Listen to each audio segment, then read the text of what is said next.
The dress had been too tight since the morning. Mabel had noticed it during the fitting, 3 weeks before the wedding, the way the seamstress had pulled the laces with a kind of quiet judgment, her lips pressed into a thin line, her eyes avoiding Mabel's in the mirror. Too broad in the shoulders, she'd murmured to her assistant, not quite under her breath. Too much everywhere, really. Mabel had said nothing. She'd learned, by 24 years of living inside a body that the world found inconvenient, that saying something only made people more certain they were right. So she'd stood still. She'd breathed in. She'd let them lace her into the white. Now the ceremony was over, and the great hall of Voss Manor smelled of beeswax candles and hothouse lilies, and the particular kind of expensive wine that her new husband's family used to signal to everyone else that they had arrived. Mabel stood near the arched window at the far end of the hall, a glass she hadn't touched balanced in her fingers, watching the celebration she was supposedly the center of. She didn't feel like the center of anything. Connor moved through the crowd with the ease of someone who had been raised to be watched. He was laughing at something his uncle said, his hand resting on the older man's shoulder, his profile golden in the candlelight. He was beautiful in the precise way that men of his bloodline were always beautiful, clean-jawed, amber-eyed, built like something carved for the purpose of being admired. The youngest son of Beta Aldrich Voss. A good match, everyone had said. A remarkable match, given Mabel's circumstances, given that she was human, given that her mother had died when she was 9, and her father, Lord Harwick, had followed 4 years later, leaving her in the legal guardianship of her stepmother, Renata, who had smiled warmly at the funeral, and then proceeded to spend the next 11 years making very clear that Mabel's continued presence in Harwick House was a burden she bore with extraordinary patience. Given all of that, yes, Connor Voss was a remarkable match. Mabel turned back to the window. Outside, the grounds of the manor stretched into the dark, the manicured hedgerows dissolving at the tree line into the dense old forest that bordered all of Voss territory. She could smell it from here, even through the glass. Pine, damp earth, the cold breath of something wild that the manor's walls couldn't quite keep out. She had always liked that smell. She had always felt, in some embarrassing and private way, that the forest understood something about her, that the people inside these walls did not. Too much, the seamstress had said. Too loud when she laughed. Too quick with her opinions. Too tall. Too broad. Too unsubtle. Too present. Renata had been telling her variations of this for over a decade. Even Connor, in his gentler way, had said it once. You don't have to fill every room you walk into. Mabel. And she'd smiled and agreed, and felt the words settle into her chest like stones dropping into still water. She was trying. She was always trying. She set the wine glass down on the stone ledge and pressed her fingers against the cold of the window glass. Behind her, the music shifted. A slower melody. She heard Connor's laugh again, closer now, and turned, and stopped. He wasn't walking toward her. He was in the alcove beside the east corridor, half hidden by the heavy velvet drape that the servants pulled back during large gatherings. He wasn't alone. A woman stood with him, her dark hair pinned elaborately, her gown a deep green that caught the light in a way Mabel's white dress somehow didn't. Connor's hand was at the woman's waist. His forehead was tilted toward hers. And the woman, Mabel knew her, had sat across from her at the rehearsal dinner 2 nights ago, had politely exchanged pleasantries with her. The woman was smiling up at him with the particular intimacy of someone who had been smiling at him exactly like that for a very long time. Mabel didn't move. There was a strange moment. She would remember it later, would turn it over in her mind many times, where the world simply continued. The music played. The candles burned. The guests talked and drank and clinked their glasses. The night proceeded as though nothing had cracked open at its center. Then Connor glanced up and saw her. His expression shifted in a way that told her everything.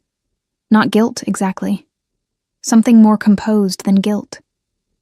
Something that looked almost like calculation. A brief assessment. A decision made in the span of a breath. He said something quietly to the woman, who stepped back without haste, and then he crossed the room toward Mabel with the same easy grace he always wore, the same unhurried confidence, as though he were approaching a mild inconvenience, and not the woman he'd married 6 hours ago. "Mabel." His voice was low, reasonable. "Come outside with me." "Who is she?" Mabel said. "This isn't the place." "Who is she, Connor?" He exhaled through his nose. The calculation was still there, behind his eyes. "Her name is Ilara. We grew up together. It's—" He paused, the way people pause when they're selecting which version of the truth is most manageable. "It's complicated." "How long?" "That's not—" "How long?" She said it without raising her voice. She was aware of the party around them, of the specific social horror of a scene, and some trained part of her was still, managing her volume, her expression, her presence in the room, making herself smaller, taking up less space. Connor looked at her for a moment. And then, perhaps because he had miscalculated how contained she actually was, or perhaps because some part of him had simply grown tired of the performance, he said, 3 years. The floor did not move. That was the strange thing. Mabel had expected something physical, a lurch, a loss of balance, the body registering what the mind hadn't processed yet. But the floor stayed solid.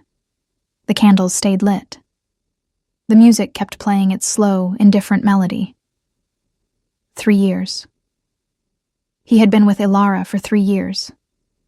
They had been courting for 1. She had accepted his proposal 8 months ago.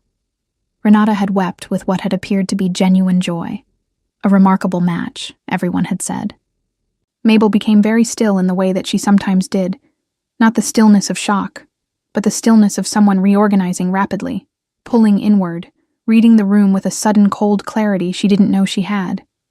She looked at Connor's face, at the careful patience in it, at the way he was already framing his next sentence, already preparing the explanation that would make this navigable, that would ask her to be reasonable, to understand, to not make this too much. And she thought, he never intended to stop. This wasn't a confession. This was a containment strategy. He'd been caught, and now he was managing her. She picked up the wine glass she'd set on the ledge. She looked at it for a moment. "I need some air," she said. Connor nodded, visibly relieved. "Of course. We can... alone."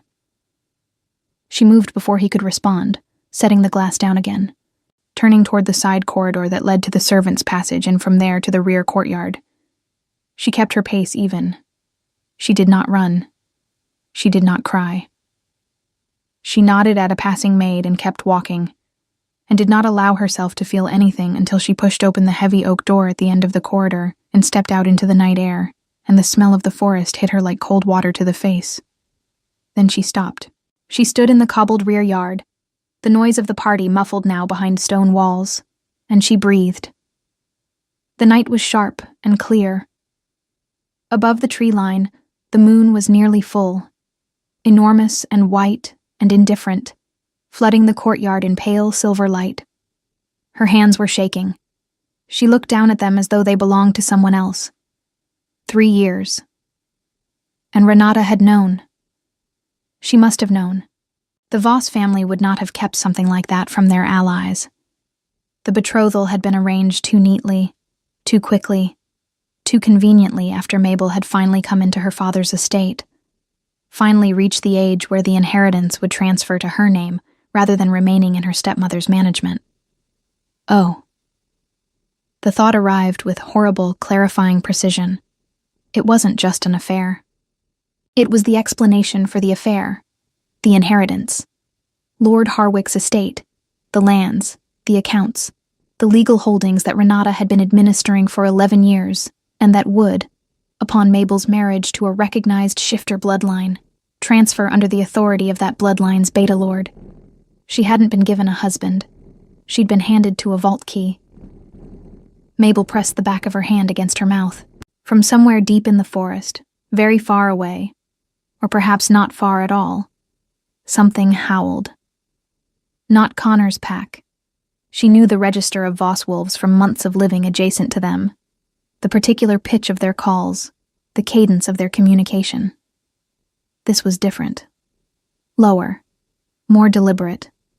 The kind of sound that didn't ask for anything. The kind of sound that simply announced. She turned toward the tree line without entirely meaning to. The forest looked back at her. And somewhere between the courtyard and the dark tree line, Mabel Harwick, too loud, too much, too broad, too present, married 6 hours ago to a man who had never intended to love her, made the only decision that felt honest. She ran. She lost a shoe somewhere in the first 100 yards. The cobblestones gave way to soft earth, and the soft earth gave way to pine needles and exposed roots and the particular darkness of old forest that swallowed light rather than reflecting it. Mabel ran without direction, without plan, without anything except the physical necessity of moving away, from the hall, from the candles, from Connor's careful, calculating face, from the version of herself that had stood there and kept her voice low, and her expression composed, and her presence manageable. The dress was not made for this. The laces pulled across her ribs with every breath, and the hem caught on underbrush twice before she gathered it in both fists and kept moving. The remaining shoe was a liability, the heel sinking into the soft ground, pitching her gait sideways, and she stopped long enough to pull it off and throw it into the dark without looking where it landed. Barefoot, running, dress torn at the hem, no direction. She would have laughed at the image if she had the breath for it. The moon filtered through the canopy in broken pieces, enough to see by if she moved carefully, not enough to trust entirely. She slowed when the ground began to slope, her toes finding the cold of exposed stone beneath the needle-carpeted earth. The forest here was older. She could feel it in the quality of the silence, heavier somehow, the kind of quiet that accumulates over centuries rather than hours. The trees were enormous. Their roots broke the surface of the ground like the knuckles of buried giants. Mabel stopped. She pressed her back against the nearest trunk and tried to breathe properly. Her ribs ached from the laces. Her feet were cold. Somewhere behind her, through the muffling density of the forest, she could still faintly hear music. The celebration continuing without the bride. The party processing pleasantly toward midnight, the candles burning down in the great hall of Voss Manor. She thought about what morning would look like. Connor coming to find her, composed and reasonable. Renata's particular brand of disappointment.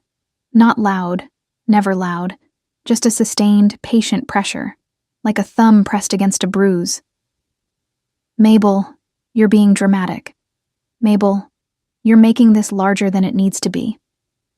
Mabel, this is what marriages look like in this world. You knew what you were marrying into. You always take up too much room with your feelings. She pressed the back of her head against the bark and stared up at the broken moonlight through the canopy. She had known, hadn't she? Not the specific shape of it. Not Ilara. Not the 3 years. Not the inheritance angle. Not the deliberate architecture of the whole arrangement. But she had known something was wrong in the way that she sometimes knew things she couldn't account for. A wrongness in the texture of it.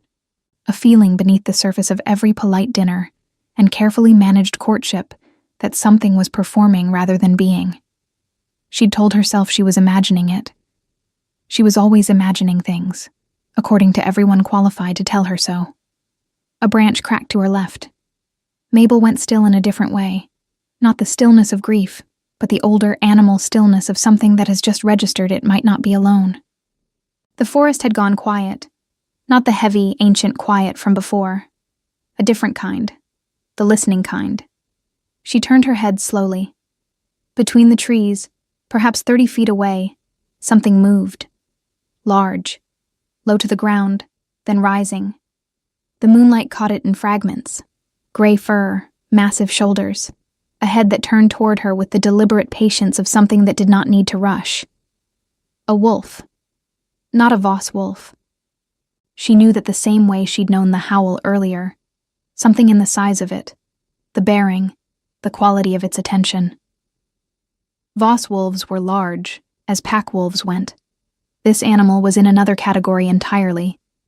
It stood at the shoulder as high as her waist, its frame built less for speed than for the kind of sustained, inevitable forward motion that nothing survives by outrunning. It looked at her. She looked at it. She was aware that she should be afraid. Her body had registered the possibility. Her heart rate had spiked, her hands tightened on her gathered skirts. But the fear didn't fully arrive, and she couldn't explain why. The wolf wasn't displaying aggression. No raised hackles, no exposed teeth. It simply stood at the edge of the visible forest and looked at her with eyes that caught the moonlight in amber, and there was something in that look, something too considered, too present, that made the fear stall out before it could solidify. Shifter, she realized. That's a shifter. Not in wolf form by necessity, in wolf form by choice. I'm not trespassing, she said, because apparently this was how she responded to enormous predators in the dark, with reasonable clarification of her legal status. Her voice came out steadier than she'd expected.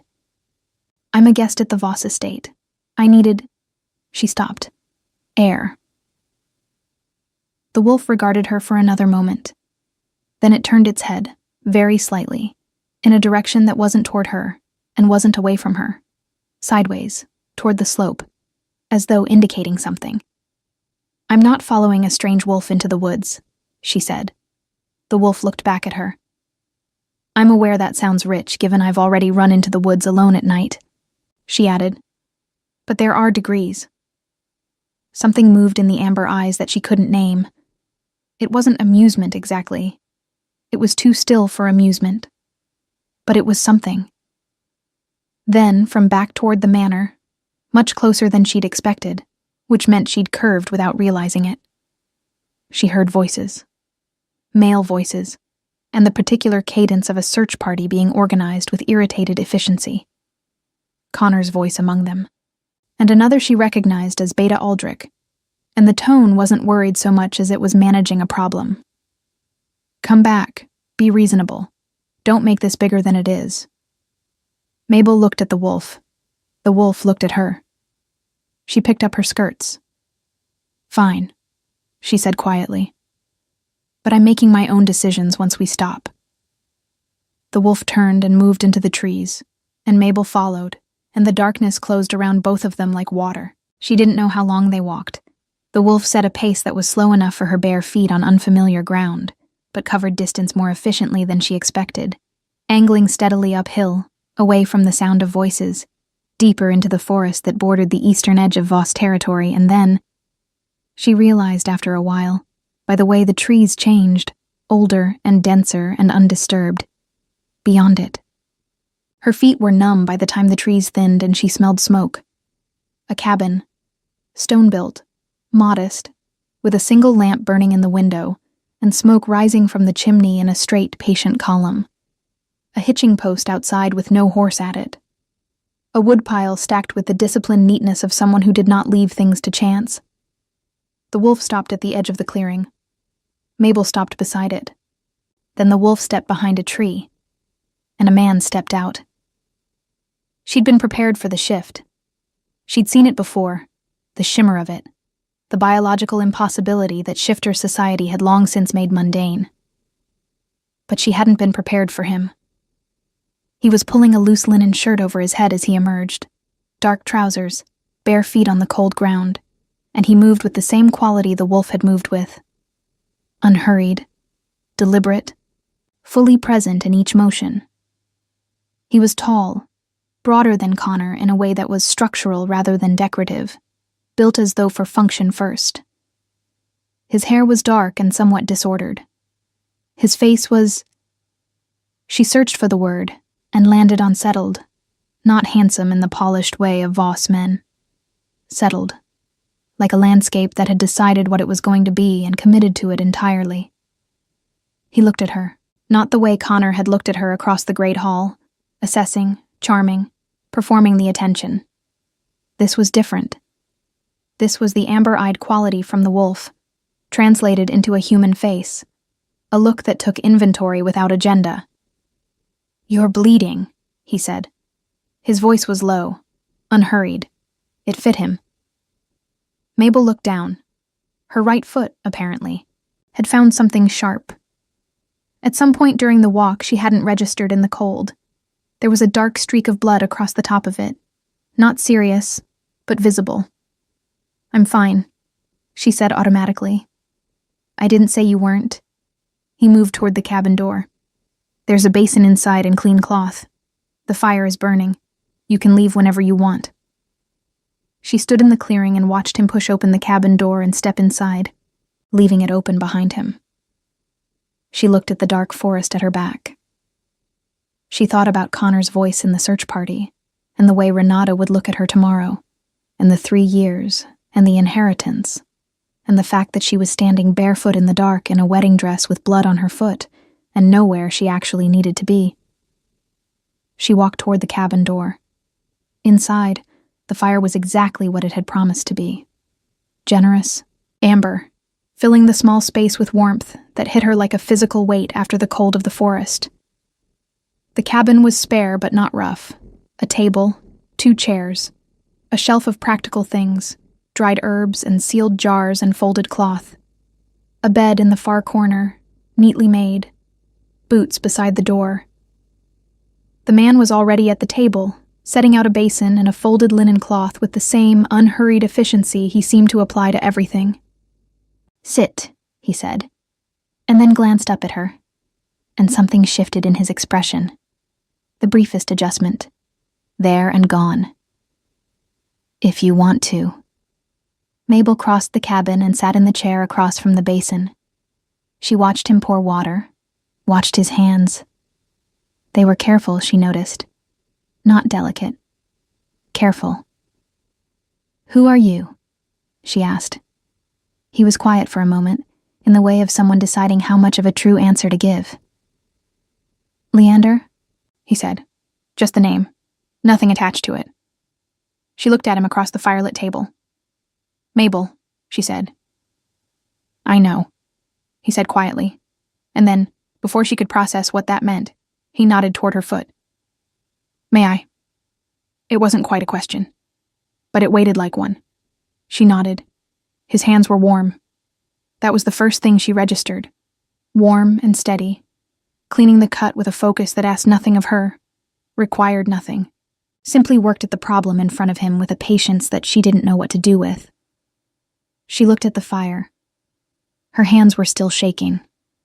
She slept in the chair. She hadn't intended to. She'd intended to sit by the fire long enough to stop shaking, to think through what came next with the cold efficiency she was apparently capable of when the situation demanded it. She'd intended to ask Leander more questions. Who he was, why he'd been in Voss Forest at night, what I know had meant. And she'd intended to do all of this before making any further decisions about her immediate future. Instead, she'd watched the fire, and the shaking had gradually stopped, and the warmth and the exhaustion had done what exhaustion eventually does. And she'd woken to gray morning light coming through the single window, and the smell of something hot, and the sound of rain. Leander was at the small hearth, his back to her, and he didn't turn when she shifted in the chair. "There's tea," he said, "and bread. Eat before you decide anything."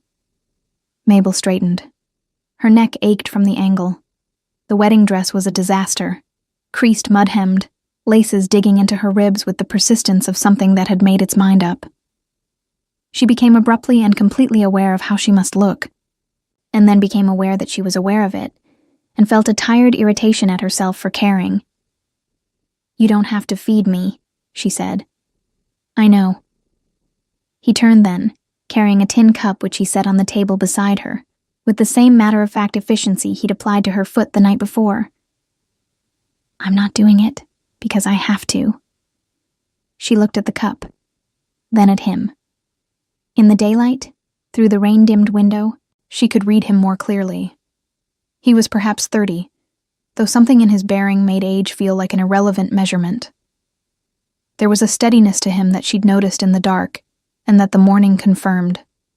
Not coldness, not distance, but the quality of something that has found its own center and doesn't need external confirmation of it. His eyes were lighter than she'd registered in the firelight, more gold than amber. They rested on her with a patience that she didn't know whether to trust or resent.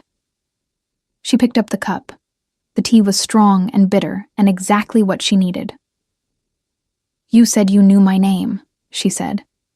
He sat in the other chair, unhurried. "Yes. That requires explanation." "It does." He looked at the rain on the window for a moment. "Your full name is Mabel Harwick.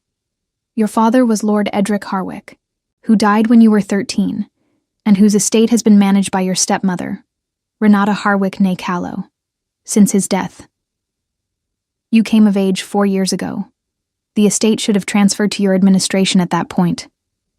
It didn't. Renata has been extending her guardianship authority through procedural delays and alliance agreements, the most recent of which was your marriage last night to Connor Voss." Mabel set the cup down carefully. "The Voss family," Leander continued in the same even tone, "has agreed to absorb your father's holdings into Beta Aldrich's territorial administration in exchange for what they've described, in formal council correspondence, as a stabilizing alliance. In practice, it means Renata receives a settlement, the Voss line acquires the Harwick lands, and you—" He paused. "You were the mechanism, not the beneficiary." The rain was steady against the window. Mabel said very precisely, "How long have you known this?" 3 weeks. 3 weeks. She looked at him. "And you said nothing." "I didn't know where you were 3 weeks ago," he said. "I knew the arrangement existed. Finding you took time. Last night was the first opportunity. She absorbed this. She thought about the wolf in the forest, the deliberate direction change, the cabin waiting with a fire already burning. She thought about how little of last night had actually been accidental. You were looking for me, she said. Yes. Why? He was quiet for a moment, the considering kind of quiet, not the evasive kind. She was learning already to distinguish between them. Because what's being done to you is illegal under High Council law, he said. Your father's estate cannot be absorbed into pack territory without your signed consent, given freely, without coercion. A marriage arranged for the purpose of asset transfer, without the bride's informed agreement, is grounds for dissolution and full criminal investigation. He looked at her directly. And because you're owed better than what you got. Mabel looked at him for a long moment. You're not Voss pack, she said. No, you're not any local pack. She turned this over. The quality of the wolf, the size of him, the fact that he knew council law and formal correspondence and territorial administration the way people knew things they'd grown up inside. Who are you, actually? Something shifted in his expression. Not discomfort, more like the recognition that the answer had been coming and had arrived at the appropriate moment. Alpha King, he said. Northern Territories. The formal title is longer. It doesn't matter right now. Mabel stared at him. Then she laughed. A short, involuntary sound, almost sharp. Of course it is, she said, mostly to herself. She pressed her fingers against her eyes for a moment. Of course the man with the illegal Alpha King energy who guided me through the forest at night turns out to actually be the Alpha King. I don't know what illegal Alpha King energy means, he said. It means you have the bearing of someone who runs a very large territory and doesn't feel the need to announce it, she said, dropping her hand. Which is, it turns out, because you do and you don't. She looked at him. Why are you personally involved in this? The Alpha King doesn't typically investigate regional inheritance disputes. No, he agreed. He doesn't. The silence that followed was not empty. It had weight to it, a density she couldn't fully interpret. There's more, she said. Yes. Tell me. He leaned forward slightly, elbows on his knees, and for the first time since she'd walked into the cabin, she saw something in his face that wasn't settled. Not agitation, but something quieter and more contained. Something he was managing the way she managed her voice in crowded rooms. Your father didn't die of fever, he said. The official record says fever. The High Council record, the sealed one, says something different. There was an investigation 11 years ago that Renata successfully petitioned to have closed. The investigator who filed the original report was reassigned to a border territory within 2 months. The report itself was sealed under administrative privilege by Beta Aldrich Voss, who was your father's closest ally and the executor of his estate. Mabel heard the words. She understood each one individually. They were taking a moment to assemble into what they meant. My father, she said slowly, was likely poisoned, Leander said, with a directness that was not cruelty but respect, the respect of telling someone the truth without wrapping it in management. By someone with access to his household and motivation to accelerate your mother's inheritance timeline. Your mother had died 4 years prior. The estate reverted to Edric. His death put Renata in administration. Renata and Aldrich Voss had a prior relationship that predated her marriage to your father by at least 2 years. The fire crackled. Mabel was very still. She was doing the thing again. The interior reorganizing, the pulling inward, the cold assembly of information into structure. She could feel the grief underneath it, could feel the specific weight of my father, the word poisoned, the image of Renata weeping at the funeral. But she put that beneath the structure for now because if she let it rise, she wouldn't be able to think, and she needed to think.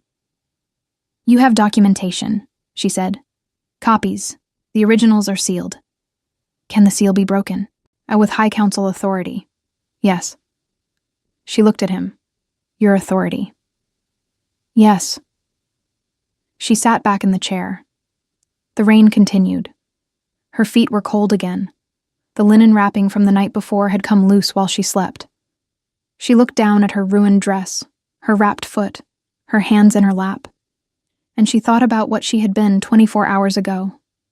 A woman trying to take up less space, trying to be manageable, trying to make herself fit the shape of a life that had been quietly, deliberately built as a trap. She thought about Connor's face, the calculation behind the guilt. She thought about Renata's thumb pressing the bruise, 11 years of it, patient and sustained. She thought about her father. I want the seal broken, she said. I want the investigation reopened. I want my father's estate returned to my name, not dissolved into Voss territory, not administered by Renata, mine. I want Connor's marriage to be dissolved on the grounds of fraud and coercion. She paused. And I want Renata and Aldrich Voss to answer for what they did to my father in a forum where they cannot reassign the investigators. Leander looked at her across the small table in the rain-gray cabin. All of that is possible, he said. I'm not finished, Mabel said. I'm not a political instrument. I'm not a tool for whatever the Alpha King needs from this region.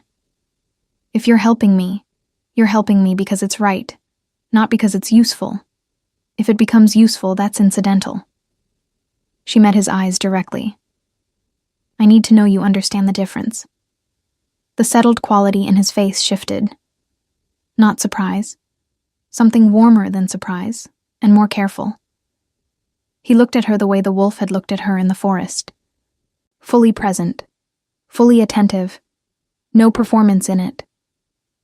I understand the difference, he said quietly. She nodded once. Then we have something to discuss.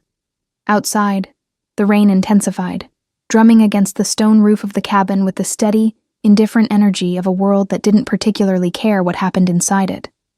While inside, by a generous fire, 2 people began to make a plan. They stayed in the cabin for 2 days, not by design exactly.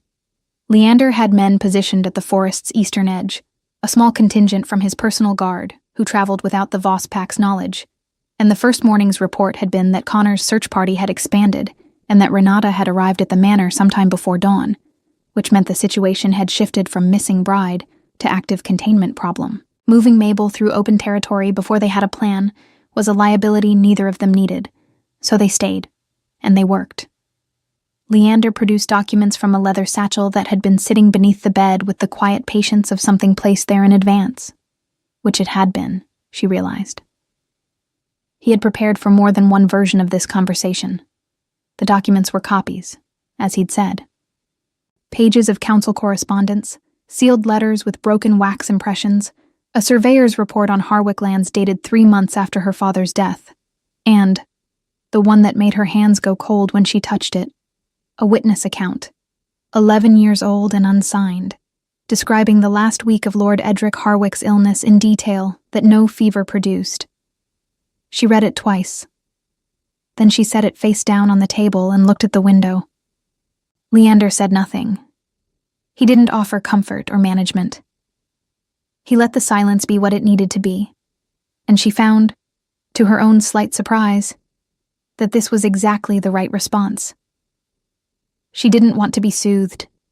She wanted to be allowed to feel the full weight of the thing, to absorb it at her own pace, without someone standing at her elbow deciding when she'd had enough. After a while, she turned the page back over and kept reading. They built the case methodically.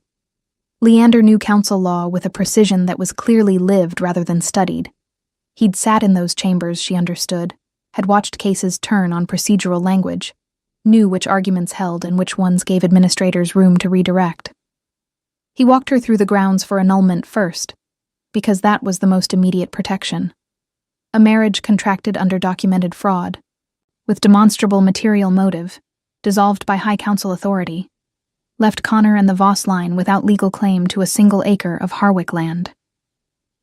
And Renata's guardianship, Mabel said, terminated at the same proceeding. Her administrative authority was contingent on your unmarried status, or failing that, your marriage to a Voss-allied bloodline. If the marriage dissolves, her authority reverts to its original expiration date, which was your 21st birthday. He paused. 3 years ago. So for 3 years she's been administering my estate illegally. Yes, which means everything she's taken from it is subject to full restitution, he said, with interest, under council law. Mabel sat with this. The number of things Renata had taken, not dramatic singular thefts, but the sustained, patient accumulation of small extractions that she'd never been able to name precisely because each one individually was ambiguous, began to assemble into a shape. It was a large shape. What about the investigation into my father? She said. Leander's expression shifted slightly, the contained version of seriousness becoming something more specific. That requires a separate proceeding, criminal rather than civil. The seal on the original report can be broken by my authority, but the prosecution has to be filed through the High Council's criminal tribunal. He looked at her directly. It will be public. Aldrich Voss is a beta of standing. Renata has alliances. There will be pressure to manage it quietly. I don't want it managed quietly, Mabel said. I know. There was something in his tone. Not approval, exactly, but alignment. I want you to understand what you're choosing. Public proceedings mean public exposure. Everything about your circumstances, the guardianship, the marriage, the estate, becomes visible. Everything about my circumstances is already visible to everyone who arranged them, she said. The only person they've been hidden from is me. She met his eyes. I want it public. He nodded once. That was all.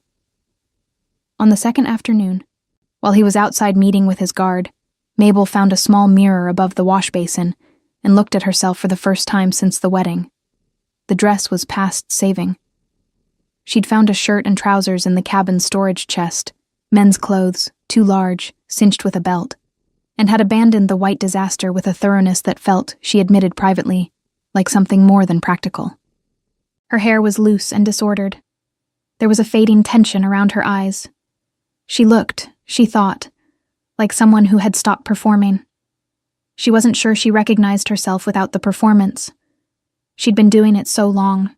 The managed volume, the careful presence, the constant calibration of how much space she was allowed to occupy. It had become so automatic that she'd stopped noticing the labor of it. Like breathing wrong for so many years, that the right way felt strange. She heard Leander return, the cabin door opening and the cold air briefly entering, and she turned from the mirror. He stopped in the doorway for a moment, looking at her in the changed clothes with an expression she'd learned in 2 days to read as him processing something he wasn't going to say immediately. "What?" she said. "Nothing." He came in and set his coat on the hook beside the door. "We can move tomorrow morning. My men have identified a route that avoids the main Voss Road. There's a council way station a half-day's ride east, neutral ground, outside Voss jurisdiction. From there we can send formal notice to the High Council and have the proceedings initiated within the week." "And Connor?" she said. "Does he know who you are?" "Not yet." A pause. "He will when the notice arrives." She thought about Connor receiving a formal dissolution filing from the Alpha King's office. She thought about Aldrich Voss reading the notification that his sealed report was being subpoenaed.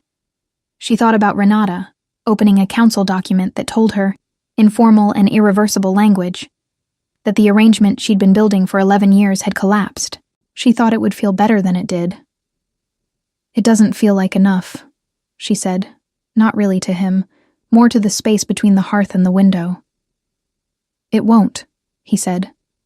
"Not yet. It gets closer once they have to answer for it in a room where they can't redirect."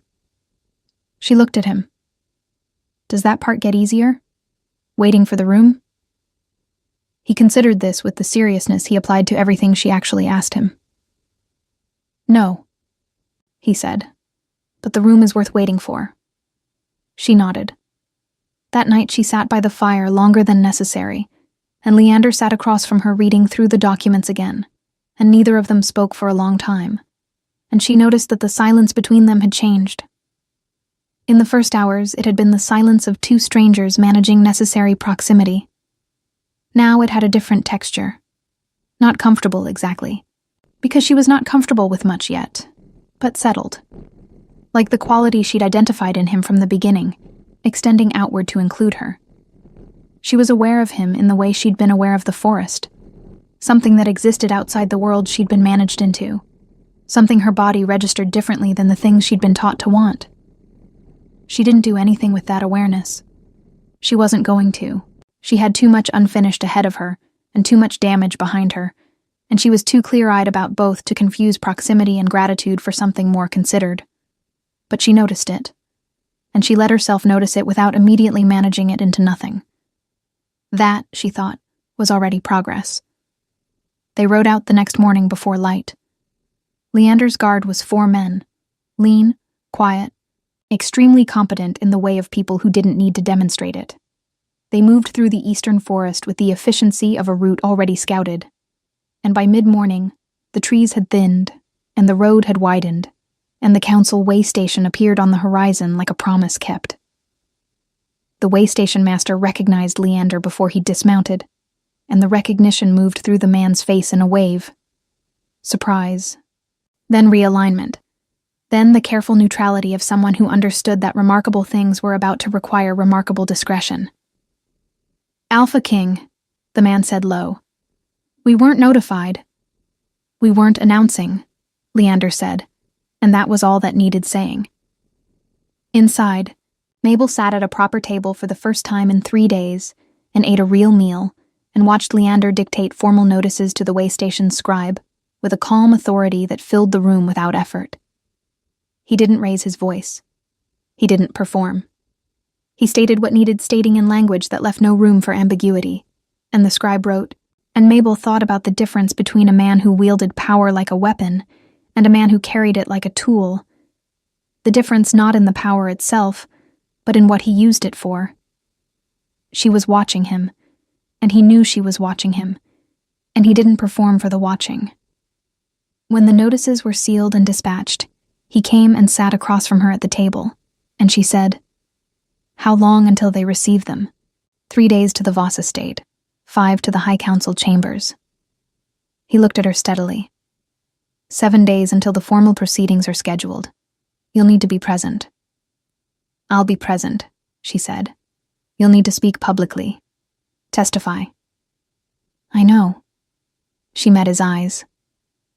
"I'm not afraid of taking up space in a room when the room is the right one." Something moved in his face. Quiet, careful, the warmth that wasn't quite warmth that she'd been cataloging for 2 days without naming. "No," he said. "I don't imagine you are." She looked at him for a moment. "You called me too much," she said. "Or, everyone did. You never said it." "No," he said. "Why not?" He was quiet for a moment, in the considering way. "Because it was never true," he said simply. The way station fire crackled. Outside, one of his guards exchanged a quiet word with another. The world was proceeding toward a proceeding that would take everything Renata had built and examine it in daylight, and Mabel sat across from the Alpha King at a plain table in a neutral ground way station, and she breathed, fully, without managing the volume of it. The High Council chamber smelled of old stone and candle smoke, and the particular tension of a room full of powerful people who had not expected to be summoned. Mabel had been in the building twice before. Once as a child, when her father had brought her to observe a territorial hearing, lifting her onto his shoulders so she could see over the gallery railing, telling her quietly that this was where the world got corrected when it went wrong. The second time was 4 years ago, when Renata had filed the final guardianship extension, and Mabel had sat in the waiting corridor for 3 hours while it was processed, and no one had asked her a single question. She remembered that corridor, the cold bench, the way the council clerk had looked through her, rather than at her when delivering the outcome. She didn't sit in the corridor this time. She sat at the primary witness table, in the center of the chamber, in a gown of deep blue that Leander's household had sent ahead to the way station. Not elaborate, not performative, but well-made and serious, the kind of garment that said, "I am here to be taken seriously," without needing to announce it. Her hair was pinned. Her hands were still. She had spent 6 days preparing for this room, and she was ready for it in the way that she had always been ready for rooms that finally gave her permission to speak at full volume. The chamber filled around her. Council members, senior alphas, representatives of affiliated PACs. Aldrich Voss arrived with his legal advocate and 2 senior Voss betas, and he looked at Mabel across the chamber with the contained fury of a man who had expected to never see this moment. Renata arrived separately, in gray, and she looked smaller somehow. Or perhaps Mabel was simply seeing her at actual size for the first time. Connor was not present.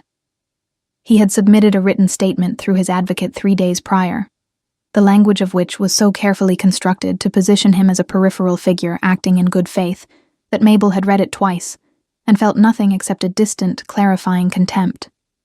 He had been exactly what she'd thought he was from the beginning, and the only difference now was that she had documentation to prove it. Leander sat to her right, not at the witness table, but at the council floor, the Alpha King's position, the chair that carried weight simply by being occupied.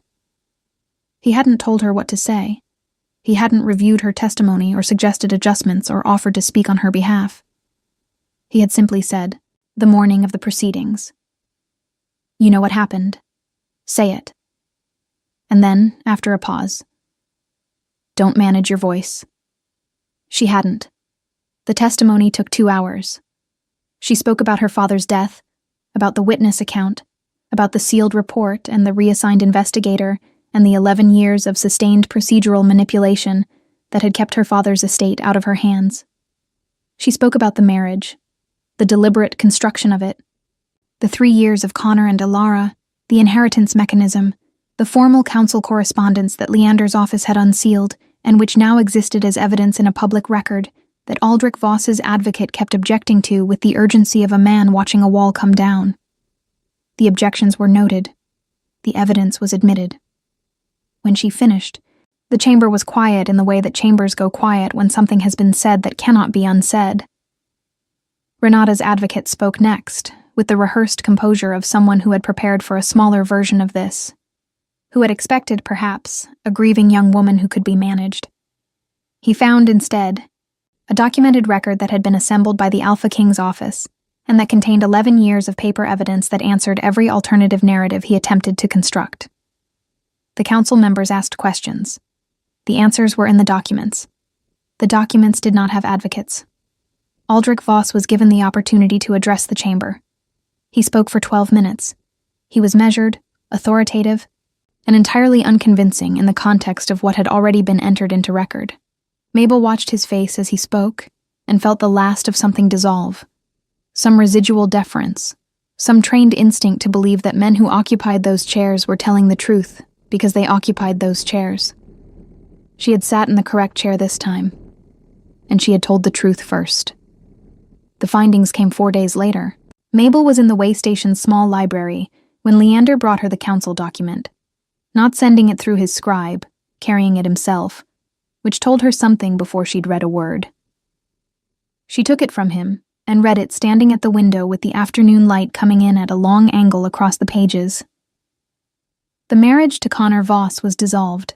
Full annulment, grounds of fraud and material coercion, effective immediately. Renata's guardianship was terminated, retroactive to Mabel's 21st birthday. All administrative actions taken in the intervening 3 years were subject to audit. Full restitution of extracted assets was ordered. Criminal referral for fraud and abuse of guardianship had been filed with the tribunal. The sealed report on Lord Edric Harwick's death was unsealed.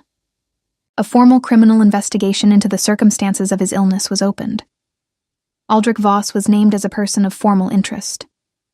His administrative authority over the Harwick estate documents was revoked, pending the investigation's outcome. The Harwick lands, accounts, and holdings were transferred, in full, to Mabel Harwick, sole heir, effective the date of the document. She read it to the end. Then she read it again. Then she set it down on the library table and looked at the window for a long time. Her father had loved this kind of afternoon light. She remembered that suddenly and specifically, the way he'd pull back curtains in his study, letting the late sun come in long and gold, and sit with his correspondence, and call her in to read beside him on the window seat. She'd been small enough then that her feet didn't touch the floor. "This is where the world gets corrected when it goes wrong," he'd told her at the council chamber, lifting her onto his shoulders. It had taken a long time. The correction was imperfect, and the investigation would be long, and the full weight of what had been done to him might never be fully visible in the way it deserved. But it had happened. It was in writing. It was in public record. No one could seal it again. She pressed her hand flat against the document. "Are you all right?" Leander said from the doorway. "Yes," she said, and then, "No, and yes." He came into the library and stood a few feet away, not crowding the moment. "He would have known about you," she said. "My father. He would have—" She stopped, reorganized. He followed the territories. He knew the northern alphas. He would have been glad of this. "I would have liked to know him," Leander said, and she believed him. She turned from the window. She looked at him, this man who had found her in the dark and walked her out of a forest and sat across from her in a cabin, and let her be angry and let her plan and never once asked her to take up less space, and she felt the awareness she'd been cataloging since the second night arrive at its proper name. "I know what you are to me," she said quietly. "I've known for a while." He looked at her steadily. "I know," he said. "I've known since the forest. I wasn't ready. I know that too." She looked at him for a moment. Outside, the afternoon light was doing what her father's study light had done, long and gold and unhurried. "I'm not the same person I was before the forest," she said. "I don't fully know who I am yet. I'm not going to pretend I have it resolved." "I'm not asking you to have it resolved," he said. "I'm going to be difficult," she said. "I take up a lot of space. I have strong opinions, and I don't manage my volume well in rooms where I feel entitled to speak. I'm going to want to be involved in every decision that involves my name and my land. I'm going to want to understand the Northern Territories Council position, and I'm going to have thoughts about it that I will share without being asked." Something moved through his expression. The warmth that wasn't quite warmth, the thing she'd been reading for weeks, arriving at full clarity. "Good," he said. She crossed the room. She stopped in front of him and looked up at him, and she felt the bond the way she imagined it was supposed to feel when it was chosen rather than merely recognized. Not a pull, not an obligation, but a door she was walking through with full knowledge of what was on the other side. She took his hand. His fingers closed around hers with the same careful warmth she'd felt in a firelit cabin on the worst night of her life. And she breathed. Fully, without management, without calibration. Renata was convicted of guardianship fraud 8 months later. The restitution she owed exceeded everything she had. She left the territory without forwarding information and was not followed, because Mabel decided that watching her go was sufficient, and that carrying the pursuit further would cost more than the satisfaction was worth. Aldrich Voss resigned his beta position before the criminal investigation concluded. The evidence regarding Edric Harwick's death was substantial but not complete, enough to end Aldrich's standing, not quite enough for a criminal conviction. Mabel sat with this for a long time. It was not justice in the shape she'd imagined. It was the shape that had actually been available. She learned, slowly and imperfectly, that those two things were not always the same, and that the imperfect shape was still worth fighting for. Connor Voss married Ilara within the year. She heard it from no one in particular, and felt, to her own mild surprise, almost nothing. The Harwick estate was fully restored and placed under Mabel's direct administration. She spent the first 3 months auditing every transaction from the previous 11 years, with a thoroughness that her estate manager described privately as ferocious, and she took this as a compliment. She and Leander were formally mated in a council ceremony in the Northern Territories on a morning in early spring, when the light was clean and new, and the forest beyond the ceremony grounds smelled of pine and thawed earth, and things beginning. The ceremony was attended by his senior council, his pack, and one small group of people she'd gathered in the intervening months. A former waystation scribe who'd been kind to her once, an estate worker from Harwick lands who'd known her father, and a council archivist who had quietly assisted in unsealing the report, and who had told her, on the day the findings were released, that Lord Edric had once sat in the same chamber and argued for exactly this kind of accountability. She'd cried then, not in public, in a corridor, alone, which was where she preferred to do it. At the ceremony, she didn't cry. She stood at full height, in her own name, on her own ground, and she said the words that completed the bond she'd chosen. And Leander looked at her across the space between them, with the amber-eyed steadiness that had never asked her to be smaller. And she felt, for the first time in memory, that she was exactly the right size. Not too much, not managed down, not calibrated to someone else's comfort. Exactly herself, exactly enough. The world, her father had told her, gets corrected when it goes wrong. It had taken 11 years, and a forest and a firelit cabin and a chamber full of powerful people learning that she could hold the room without their permission. But it had been corrected, and she was still standing in it, loud, present, undimmed, with the Alpha King's hand in hers and her father's lands beneath her feet, and the rest of her life beginning.